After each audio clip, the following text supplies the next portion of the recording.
Hey guys, so E3 has come and gone. In fact, it went, you know, quite a while ago, to be fair. I did mean to make a video about this last week, but I was a little bit busy with work and also helping my girlfriend do some decorating at her house. So it was a busy week, so you can forgive me for being a bit late with this one, right? Yeah, maybe? Okay. So yeah, E3. There were some high points and there were some low points for me. I'll talk about the low points first.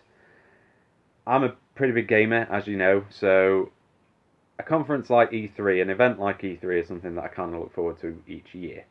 And I always look forward to the most the new games that get announced there.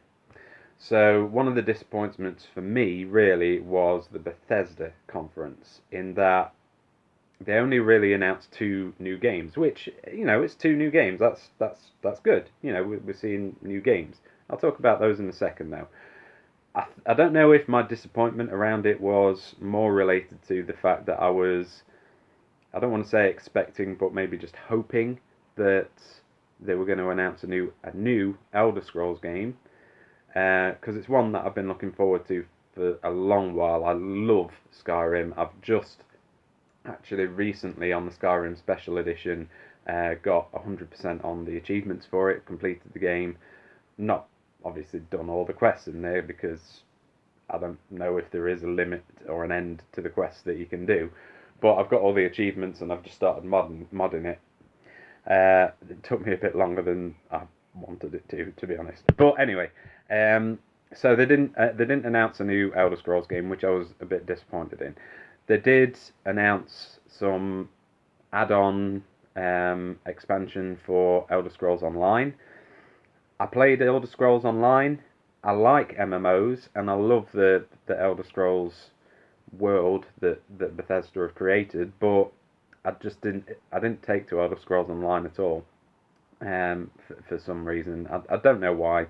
It just didn't sit with me. Maybe it's because I was expecting it to be Skyrim Online, like I think a lot of people were, but or maybe not. I don't know. Maybe it just wasn't that great, but I just didn't enjoy it really, to be honest. And I think I ended up selling my copy for about £7 or something a month or two after I bought it. So that was a disappointment. But so they've announced some additions to that, which I'm not really that bothered about, to be honest. And also they've done some announcements for like Skyrim add-ons for the Elder Scrolls card game. I don't know what it's called because I've not really taken any interest in it.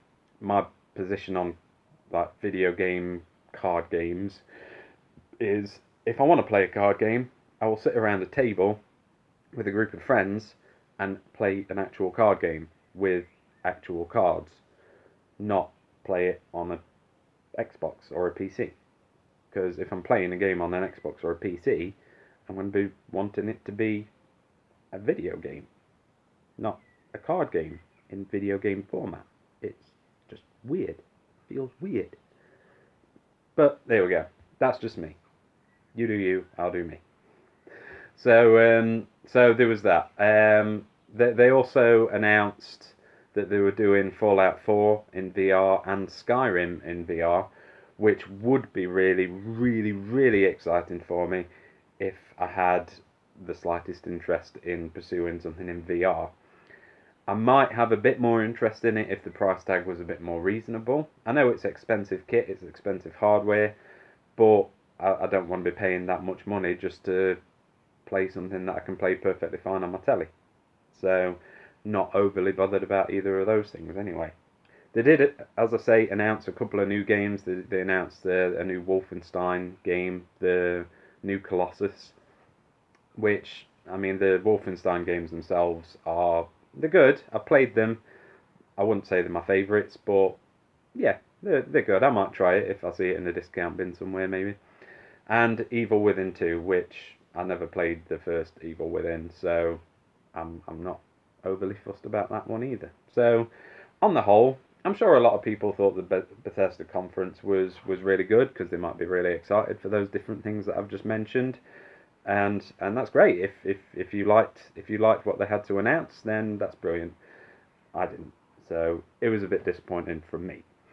But on the flip side of the coin, we have the Microsoft conference, which I thought was awesome. I mean, I put it on as soon as it was up there on my Xbox home screen and just watched the whole thing straight through.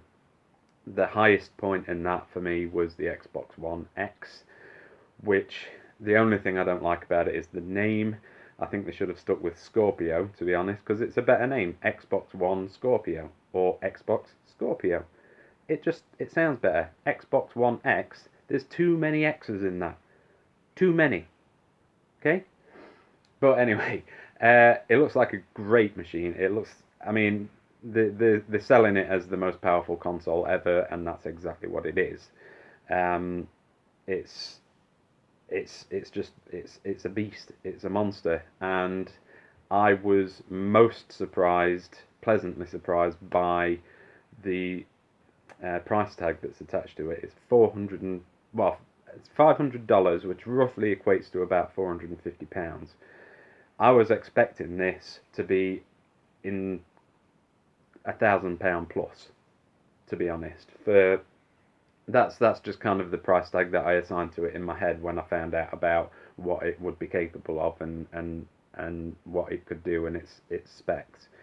That's kind of what I was expecting. I was thinking this is going to be the same cost as a decent level gaming PC, but 450 quid. It's actually pretty good. It's more expensive than the PlayStation Plus, I think, but then it's more powerful, and it's going to be great.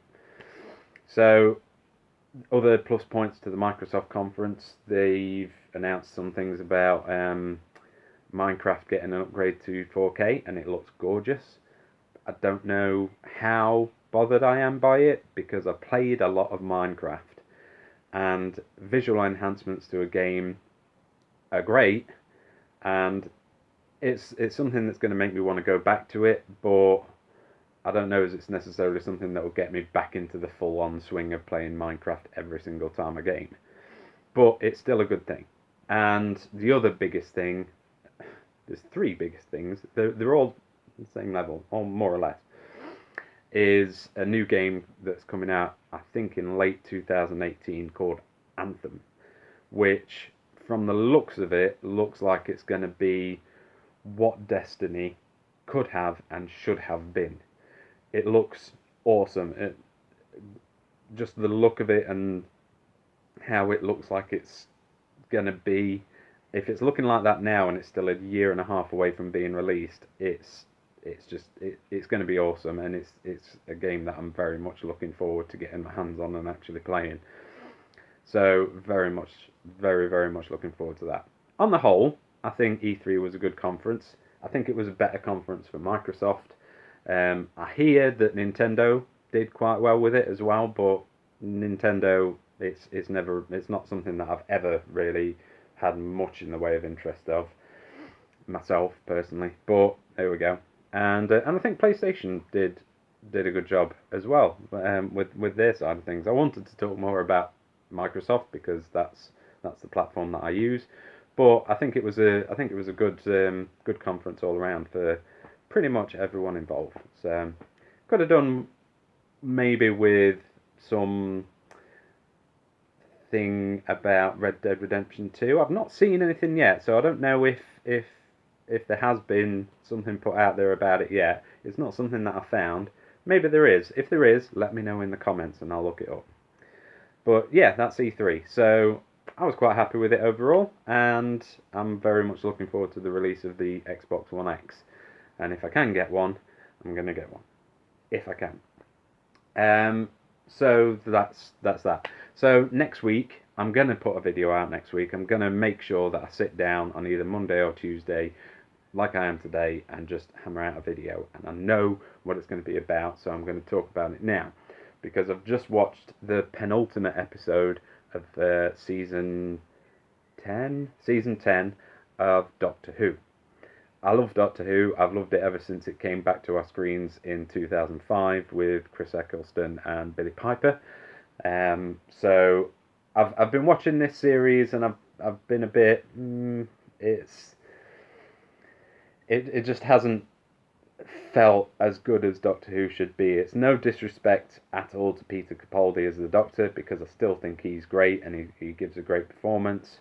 It's certainly no disrespect to Pearl Mackie as Bill. I think she's a great companion, and I love the kind of the chemistry between those two, and Nardole as well, who I thought I was going to hate because I don't like the guy who plays him. I don't think he's particularly funny, but I really like Nardole as a character. I think he's brilliant, and we've had Missy come back as well, which I've enjoyed because I think she's a great master or mistress. So I'm not going to talk too much about the episode that's just come by, the penultimate episode, as I say, just in case people out there haven't seen it.